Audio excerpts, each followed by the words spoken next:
এয়া বহুত দিনৰ মূৰত দৌৰিবলৈ গৈছিলোঁ আজি ৰাতিপুৱাই। মানে একেদিন যোৱা নাছিলোঁ, বৰষুণো আহি আছিল আৰু বেমাৰো হৈছিল। আহিয়ে এয়া গা মূৰ ধুই ওলালোঁ, মানে দোকানত যাম আজি, যিহেতু মোৰ আজি কলেজো নাই আৰু মাও ক'ৰবাত যাব দেউতাৰ লগত। এইফালে মাৰ ঘৰ তালা মাৰে, কাৰণ কোনো নাই আজি ঘৰত। চ' ওলালোঁ, এতিয়া দোকানত থাকিম আৰু মোৰ লগত আজি বোলে বিদিশাও দোকানত থাকিব। বেছি টাইম নাই আৰু সোনকালে মাহঁত আহিছে। আহিয়ে ভাবিলোঁ যে ৰিলে বনাওঁ, দিনটো এনেই থকাতকৈ। ভাতটো খাই লৈ আমি ৰিলটো বনাবলৈ গ'লোঁ। এইফালে জ্যোতিষ দাই আমাক ফটো ভিডিঅ' কৰি দি আছিল।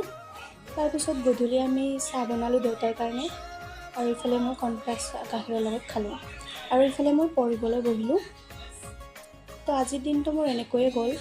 আৰু আজি গাইজ আমাৰ পাকঘৰটোত, নতুন পাকঘৰটোত ভাত বনাইছে মায়ে, আৰু আজি আমাৰ ভাত আছিল ভাজি আৰু তিল বতাৰে।